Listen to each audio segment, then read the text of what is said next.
नमस्कार, आदाब, सत श्री अकाल। मेरा नाम विशाल है और आप रातों रात देखना शुरू कर चुके हैं। बिहार की राजनीति के बारे में बात करें तो लगातार सुबह से शाम हो जाएगा, लेकिन बिहार की राजनीति खत्म नहीं होगी। लेकिन राजद में क्या कुछ हो रहा है इसके बारे में आपको पता है। बीते दिनों जिस तरह से जगदानंद बाबू पर तेज प्रताप गुस्साए थे, उसके बाद से लगातार कहा जा रहा है कि राजद में कुछ न कुछ होता जा रहा है। लेकिन अब बीजेपी के एक कद्दावर नेता है, बिहार के भी पूर्व डिप्टी सीएम रह चुके हैं सुशील कुमार मोदी, ने ऐसा क्या कर दिया कि राजद में कहा जा रहा है कि भूकंप आने वाला है। इन सब तमाम चीजों को जानने के लिए हम चलते हैं हमारे सहयोगी सुमन के पास और जानेंगे राजद में क्या कुछ हो रहा है जो भूकंप आने वाला है। बिल्कुल विशाल, जिस तरह से अभी आपने की कि राजद में भूकंप आने वाला है, भूकंप तो बिहार में भी आई हुई थी। बिल्कुल हालिया दिनों में हम लोगों ने झटका महसूस किया, लेकिन ये भूकंप स्पेशली अगर राजद के लिए आए तो उसके कुछ अलग मायने होंगे, तब ये राजनीतिक बात हो जाती है। हमने देखा कि बिहार विधानसभा चुनाव में जिस तरह से नीतीश कुमार जो है थोड़ा तीसरे नंबर की पार्टी बनकर के रह गए थे, इसके बाद जो सबसे बड़ी बदलाव देखने को मिली, सबसे बड़ा जो बदलाव देखने को मिला कि नीतीश कुमार और सुशील मोदी की जो दोस्ती थी उसके बीच भाजपा ने फूट डाल दिया। अब सुशील मोदी को प्रमोशन विथ डिमोशन दे करके आपको राज्य का जो है माफ कीजिएगा, जो वहां सांसद बना दिया ना उन्हें, जो राज्यसभा का सांसद उन्हें बना दिया, अब उन्हें दिल्ली में शिफ्ट कर दिया, केंद्रीय मंत्री बनने वाले हैं। हाँ जी, अब वो तो आने वाला समय का बात है। जी बिल्कुल। लेकिन इधर अगर देखें तो नीतीश कुमार यहाँ अकेले रह गए। इसके बाद नीतीश कुमार लगातार जो है सुशील मोदी, दूसरा सुशील मोदी ढूंढने की चाहत में लगे हुए हैं।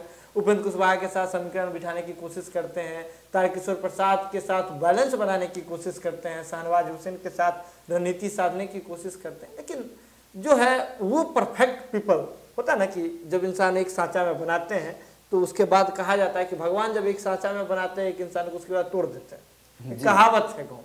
तो वही बातें देखने को मिल रही है। वो परफेक्ट रूप से सुशील मोदी को नहीं ढूंढ पा रहे।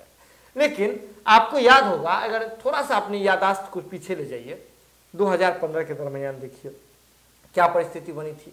2015 का जो बिहार विधानसभा चुनाव हुआ था उस दौरान समीकरण अलग अलग थे। नीतीश कुमार यहाँ जहां अभी हैं वहां नहीं थे। 2015 में वो महागठबंधन का हिस्सा हुआ करते थे और वहां लालू प्रसाद यादव के साथ मिलकर के उन्होंने चुनाव लड़ा था, और चुनाव जो लड़ा था वो शानदार तरीके से लड़ा था, इतिहास बना दिया था और भाजपा के छक्के छुड़ा दिए थे। बिल्कुल। लेकिन इसके बाद किसी ने फिर से बाउंस बैक की, किसी ने किसी चीज को फिर से बैक लाया उस बात को, तो वो उसका पूरा श्रेय जो है सुशील मोदी को जाता है। उन्होंने एक सीरीज चला ली थी, जैसे एपिसोड में चलता है, किसी वेब सीरीज का एपिसोड होता है, उस तरह से उन्होंने एक सीरीज चलाई, उसका एपिसोड चला रहे थे। और हर मतलब एक सप्ताह में एक दिन उन्होंने फिक्स कर लिया था, वहां जाकर के वो राजद के खिलाफ में जाकर के कोई बड़ा खुलासा करते थे। कभी मॉल वाला, कभी मिट्टी प्रकरण वाला, एक एक करके जो है उन्होंने डाटा इकट्ठा किया। सुशील मोदी कितना मेहनत की है। उसके बाद उन्होंने जो माफ कीजिएगा 50 से कुछ एक दो ज़्यादा सीटों पर जो भाजपा करके सिमटी हुई थी, वहाँ उस भाजपा को उन्होंने जान डालने की कोशिश कर दी। उसके बाद कोशिश उनकी सफल भी हुई, उनका प्रयास सफल हुआ और भाजपा जो है फिर से बैक करने में सफल रही। और बैक के बाद नीतीश कुमार उसमें शामिल हुए, फिर जो है विपक्ष की भूमिका में चली गई थी। इसके बाद देखिए, ये सुशील मोदी इस मंत्र को भांप चुके हैं जी, कि जब भी सुशील मोदी पर खतरा आता है या कोई बात होती है और या अपना विजन और वजन दोनों बढ़ाना रहता है, तो सुशील मोदी का एक टारगेट है राजद। उन्होंने जो डाटा इकट्ठा किया था विशाल, इतना मोटा डाटा था कि उसमें से वो कुछ ही पन्ने शायद खोल पाए, क्योंकि जब मन होता है किताब उल्टाते हैं, एक पन्ना निकाल के सामने करते जी। ऐसे में सुशील मोदी भले ही बिहार की राजनीति से मतलब बिहार से दूर हो गए हो, लेकिन बिहार की राजनीति से उनका मुंह भंग बिल्कुल भी नहीं हो रहा है।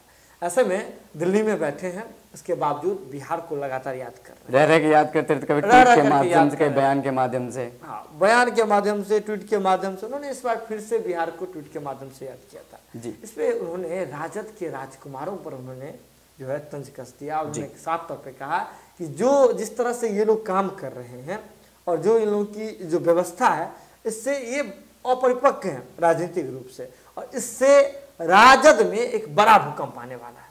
अब समझिए, जिस तरह ये जाहिर सी बात है, तो जैसे अगर आप गौर करेंगे, अगर आप राजनीति के समझदार हैं तो आपको इशारा समझ जाना चाहिए सुशील मोदी का।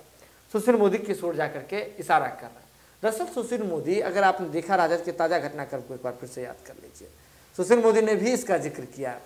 लालू प्रसाद यादव के बड़े पुत्र और बिहार के जो पूर्व स्वास्थ्य मंत्री हैं तेज प्रताप यादव आते हैं, वापस आते हैं। इसके बाद वो जो है चर्चा करते हैं प्रधानमंत्री नरेंद्र मोदी के जो दाढ़ी उस पर वो आकर के कमेंट करते हैं। इसके बाद आकर के जो है पार्टी के जो प्रदेश अध्यक्ष हैं जगदानंद सिंह, उन्हें आकर के अपमानित करने का काम करते हैं।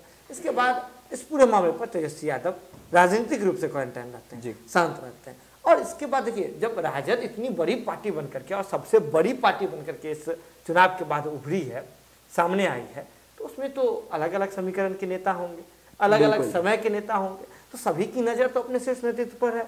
ऐसे में जब देखिए किसी भी संगठन को चलाने के लिए उसका मुखिया का मजबूत होना बेहद जरूरी है।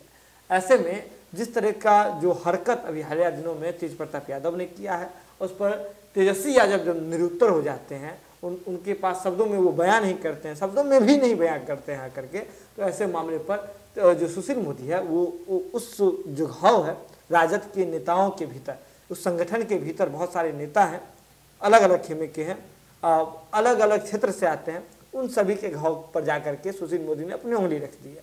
सुशील मोदी ने उन्हें जगा दिया है और कहीं ना कहीं अब इशारों में विकल्प भी दे दिया है कि राजद के अलावा भी पार्टी है, राजद में आपकी दाल नहीं गलने वाली है। उन लोगों को एक स्पष्ट संदेश दे दिया।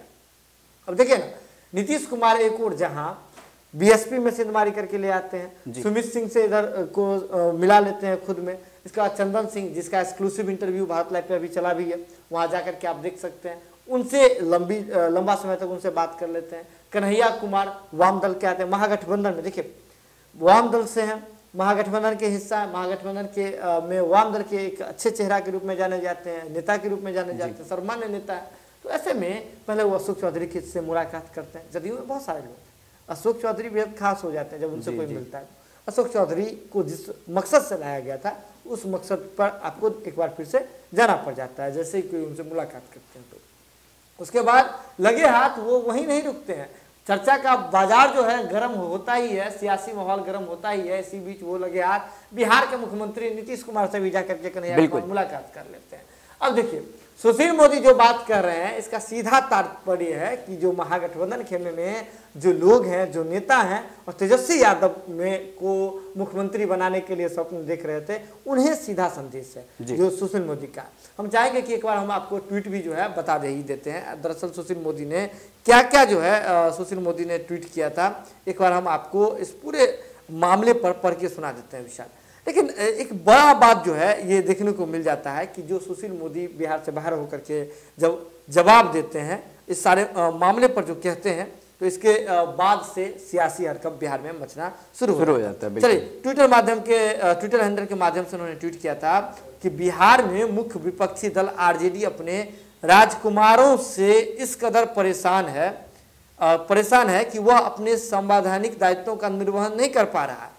दोनों राजकुमार एक तरफ एनडीए सरकार पर अनर्गल आरोप लगाते हैं, वहीं दूसरी तरफ एक दूसरे की लकीर छोटी करने में अजीबोगरीब बयानबाजी करते हैं। अब देखिए सुशील मोदी यही नहीं रुक रहे हैं। सुशील मोदी का सीधा है कि आपस में भी तो आप दोनों की नहीं बन रही है। राजद के जो नेतृत्व करता है उन पर उन्होंने सवाल उठाया कि आपस में भी इन दोनों की नहीं बन रही है। एक भाई कोई काम कर रहे हैं, उससे छोटा करने के लिए दूसरे भाई आकर के उसको काउंटर कर रहा है।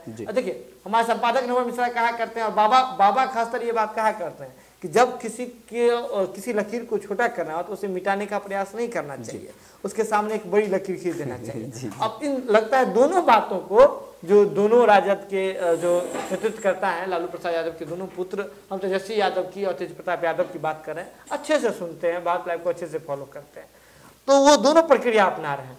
जहां तेजस्वी यादव छोटी लकीर खींच रहे हैं तो उससे आगे निकलने के चक्कर में तेज प्रताप यादव बड़ा लकीर खींचने की कोशिश कर देते हैं, खींच देते हैं, फिर तेजस्वी यादव कभी मिटाने की कोशिश करते हैं। तो ये सारी चीजें चल रही है राजद के भीतर। तो उन्होंने एक स्पष्ट संदेश दे दिया है। अगर बात करें तो सुशील मोदी ने बाहर रह करके, बिहार की राजनीति से बाहर रह करके ये वही नहीं रुकते हैं। इसके साथ ही उन्होंने जो है एक और टिप्पणी किया था, एक और ट्वीट किया था कि हाल में ही तीर्थ यात्रा से लौटे बड़े राजकुमार कभी प्रधानमंत्री के दाढ़ी पर जो है टिप्पणी कर देते हैं। तो इसके बाद ही उन्होंने देखिए क्या कुछ कहा, प्रधानमंत्री की दाढ़ी पर टिप्पणी करते हैं तो कभी अपनी पार्टी के प्रदेश अध्यक्ष को अपमानित करते हैं, वे पहले भी एक पूर्व प्रदेश अध्यक्ष को अपमानित कर चुके हैं। बिल्कुल। ये सीधा जो है ये सीधी तौर पर ये सारी बातें जो है ये स्पष्ट संदेश देना चाह रहे हैं। बात करें तो सुशील मोदी, तो कहीं ना कहीं जिस समय में बातें बदलती जा रही है, समीकरण बदलते जा रहे हैं और तेजी से बदल रहे हैं, नीतीश कुमार अपना खेमा मजबूत करने में लगे हुए हैं। आपने देखा कि लोजपा का क्या हश्र हो रहा है, एक बड़ा जो समूह है लोजपा से वो कट करके जदयू में मिलने जा रहा है, मतलब की टीम इस बातों को ब्रेक कर रही है। इसके बाद लोजपा जो अपना मतलब खुद को मजबूत बता रही थी, अलग एक्सपेरिमेंट कर रही थी, एक अलग समीकरण बनाने की कोशिश कर रही थी, लेकिन कहाँ सफल हो रही है। लोजपा से 150 के करीब नेता मिलने के लिए जा रहे हैं जदयू में। इसके बाद आप देखिए, इधर देखें तो जो रामेश्वर चौरसिया भाजपा की टीम ने चुनावी यात्रा के दौरान दिखाई बिल्कुल, और बहुत खास था उनका सीट, वो आए गेस्ट अपीयरेंस के तौर पर आते हैं लोजपा में, टिकट लेते हैं, चुनाव लड़ते हैं, उसके बाद टाटा बाय बाय चले जाते हैं। Tata bye bye. अब तो उन्होंने इस्तीफा की भी घोषणा कर दी है। कल देर रात ही उन्होंने बात लाइव के माध्यम से ही उन्होंने इस्तीफा दिया था। एक्सक्लूसिव खबर जो है बात लाइव की टीम ने चलाई थी।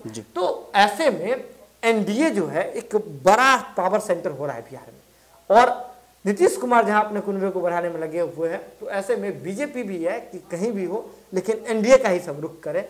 ऐसे में तेजस्वी यादव और तेज प्रताप यादव जो इस समय में जहां उन्हें मजबूत होना चाहिए वहां जो बचकाना हरकत कर रहे हैं, तो ऐसे में तो जो है बड़ी भूकंप लाने की तैयारी में सुशील मोदी हैं। और उन्होंने स्पष्ट संदेश भी दे दिया है, एक अपना जो एजेंडा है उसे इम्प्लीमेंट कर दिया है। जो राजद और महागठबंधन के जो नेता हैं, बहुत सारे जो विधायक हैं, उनके माइंडसेट में जाके इम्प्लीमेंट कर दिया है, और इसका प्रभाव आने वाले समय में बिहार की राजनीति में देखने को मिल सकता है। अभी बिहार में भूकंप आया भी था, अब राजद में भूकंप आ सकती है।